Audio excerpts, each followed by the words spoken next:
Putain. Mais putain. Putain. Hey, salut tout le monde. Aujourd'hui, comme le titre l'indique, on va parler du Samsung Odyssey G7 au format 32 pouces. Vous noterez d'ailleurs que pour l'occasion, j'ai fait péter le plus beau pull de Noël. On va dire que c'est histoire de m'apporter un petit peu de bonheur pour noyer tout ce sel qu'il va y avoir dans la vidéo. Je crois que je vais pas d'ailleurs avoir besoin de vous préciser que cette vidéo n'est pas du tout sponsorisée par Samsung, parce qu'il l'aurait pas du tout validé sinon. Au début, j'avais pensé faire une liste factuelle, bienveillante des points positifs et négatifs de cet écran. Finalement, en faisant mes listes, il s'est avéré qu'il y avait de plus en plus de choses négatives et de moins en moins de choses positives, donc je vais avoir du mal à conserver ce ratio. Pour faire simple, ceux qui me connaissent déjà savent que je vais pas dire que je suis pro Alienware, mais que j'ai des écrans Alienware depuis pas mal d'années, que récemment sur la chaîne j'ai publié d'ailleurs une vidéo d'un test d'un écran Alienware 38 pouces, qui me satisfait largement. Pourquoi je suis passé à ce Samsung Odyssey? Parce qu'il ne m'a pas été envoyé, comme je vous le disais, il n'y a pas de sponsor. Pourquoi je suis passé à cet écran-là? Tout simplement parce que j'avais besoin d'un écran compétitif. Je voulais découvrir un peu ce que c'était ce 240 Hz, parce que c'est une des valeurs sûres de cet écran. Donc je voulais découvrir ça, faisant énormément de gaming compétitif, soit sur Apex, soit je commence à me lancer sur Overwatch. Hashtag Ange. Je suis pas forcément très fort sur Overwatch, mais vraiment surtout sur du Apex. Donc je me suis dit, ok, je sais qu'une dalle VA, ça sera moins bon que de l'IPS, mais c'est une dalle VA QLED, Samsung il gère plutôt les écrans. Est-ce que ça peut le faire ou non? Non. Non. Donc comme je vous disais, on va revenir rapidement sur mon parcours, sur pourquoi est-ce que j'ai pris cet écran aujourd'hui, et surtout, pourquoi est-ce que finalement, je le renvoie dès cet après-midi, pourquoi je remets mon Alienware à la place de cet écran.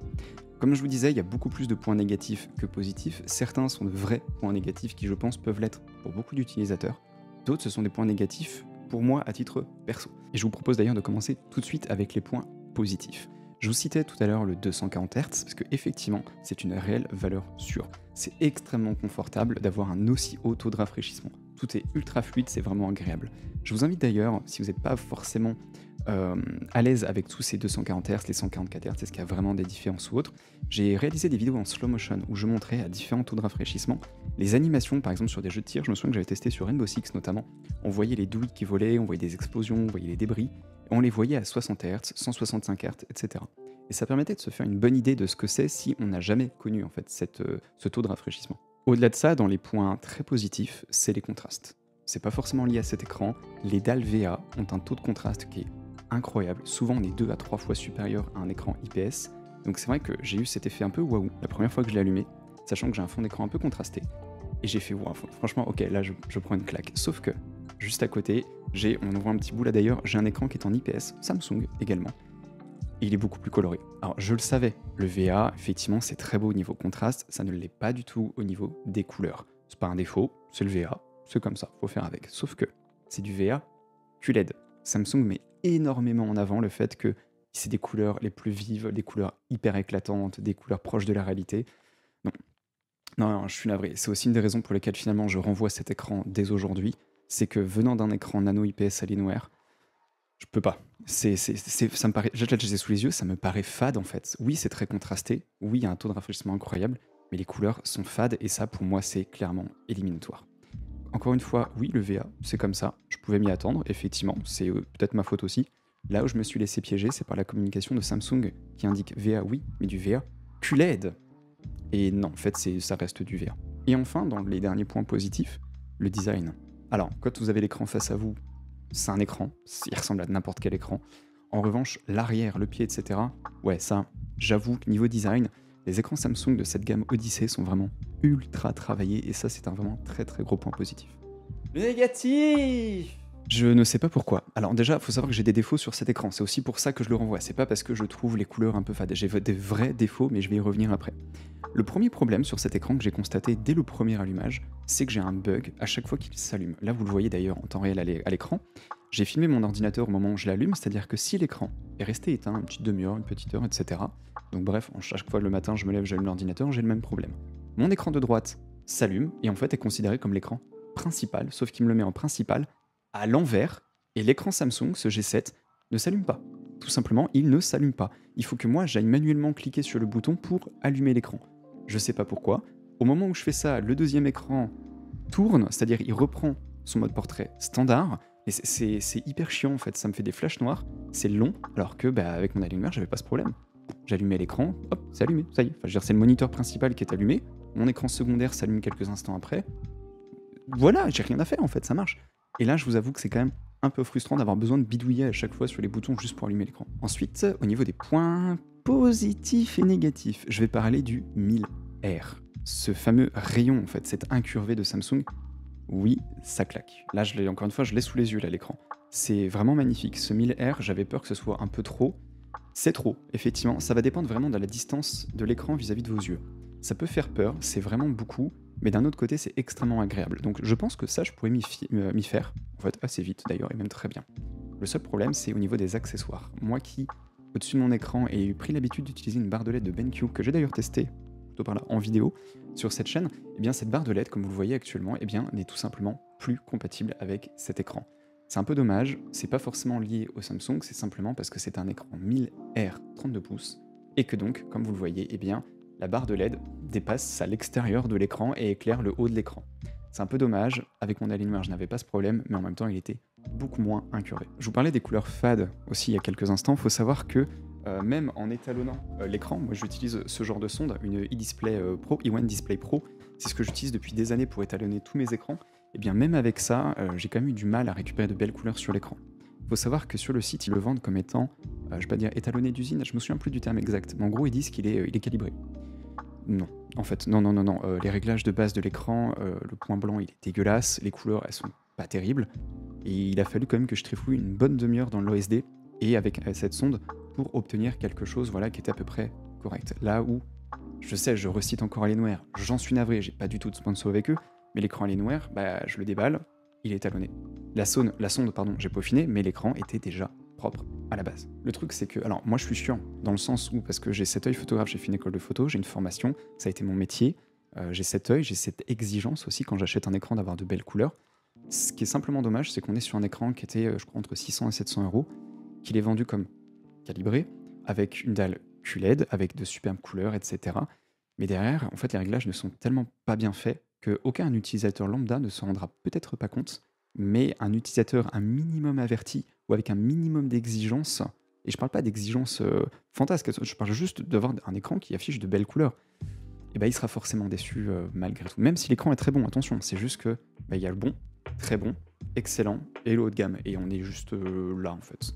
C'est un peu dommage. Un autre point négatif, mais de fou, j'ai halluciné quand, je vous jure, c'est vrai, j'ai halluciné quand j'ai déballé cet écran. Alors déjà, le carton est tout petit. Pour le format, j'ai trouvé ça incroyable, mais le carton est tout petit. Quand j'ai déballé l'écran, je déballe les accessoires. Matez-moi ce bloc d'alimentation. Mais vous avez vu la taille du bordel? Enfin, je sais pas, moi, mes autres écrans, c'est soit effectivement un petit bloc d'alim qui est grand comme ça, soit c'est un câble d'alimentation standard, mais c'est pas un machin qui fait cette taille-là, on dirait une boîte de céréales, le truc.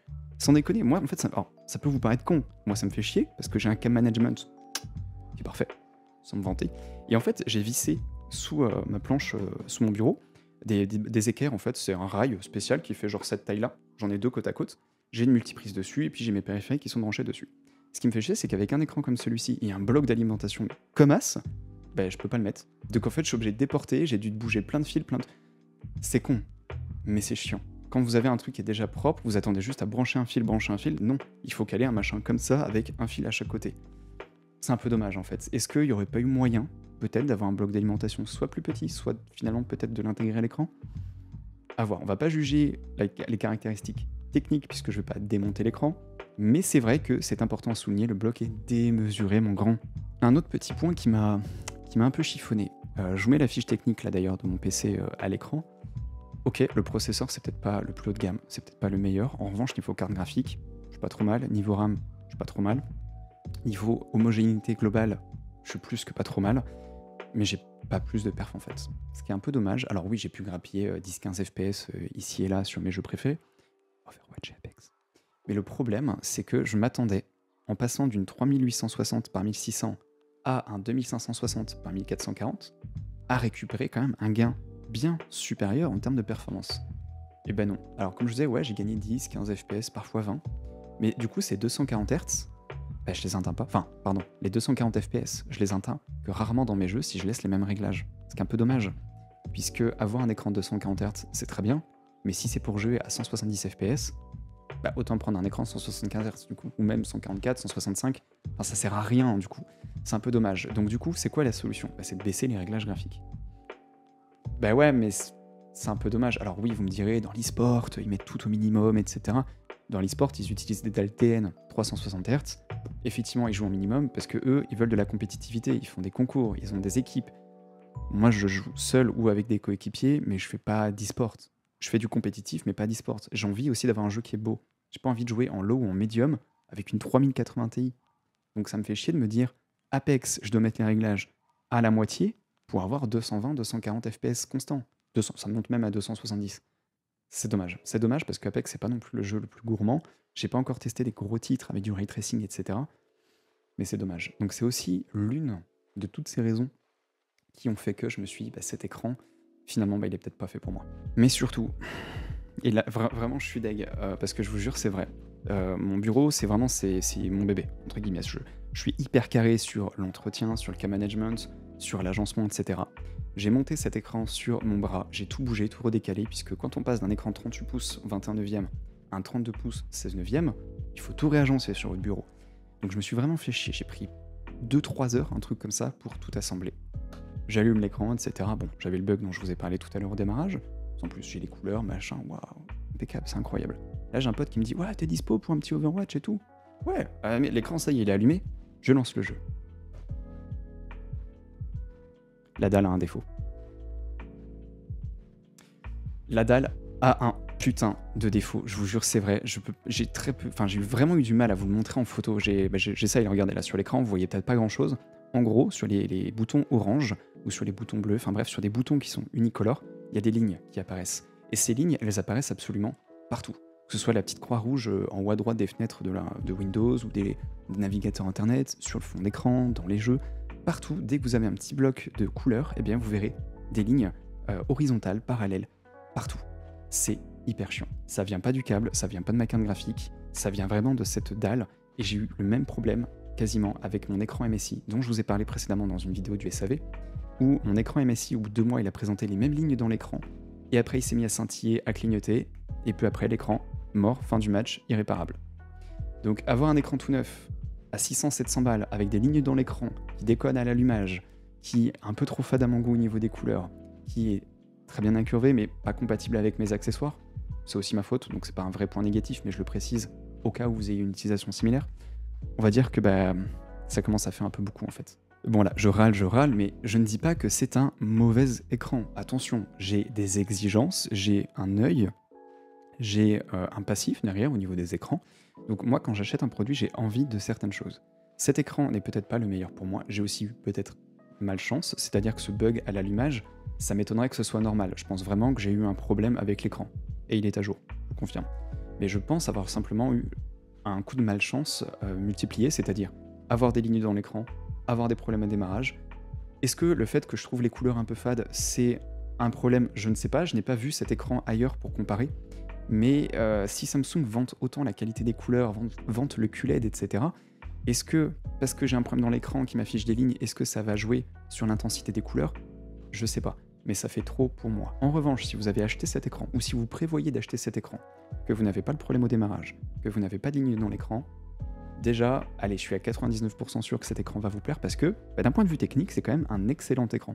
Je peux vous le recommander, juste faites attention, si vous l'achetez, posez-le sur le bureau, vous faites pas chier à faire un cas management à machin, vous le posez, vous l'allumez, et vous voyez ce que ça donne au niveau des couleurs, des contrastes, des lignes, vous le testez quelques heures, un jour, 2 jours. Si c'est bien, parfait, gardez-le. Si vous constatez le moindre défaut, pour cet écran comme pour un autre, on s'arrête là. Vous contactez le vendeur, retour pour défaut, terminé. Un écran, c'est un truc que vous allez garder des années.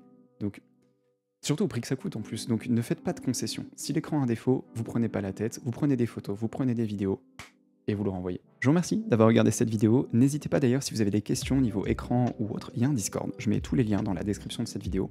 S'il y a des questions spécifiques, mieux vaut les poser sur le Discord si vous souhaitez une réponse rapide. Pourquoi? Parce que YouTube ne me notifie pas toujours des commentaires sur les vidéos, surtout si je vous réponds, j'ai absolument jamais la réponse à mes réponses. C'est-à-dire, vous me posez une question, je vous réponds, soit avec une autre question, et je verrai jamais vos réponses. Ça va se noyer en fait dans la masse de tous les commentaires que je vais devoir aller fouiller un à un sur chaque vidéo. C'est pas possible. Donc si vous avez des questions précises, spécifiques, ou envie de partager des liens, des vidéos, des choses, venez sur Discord, c'est gratuit, il y a une super ambiance, il y a des channels qui sont dédiés justement.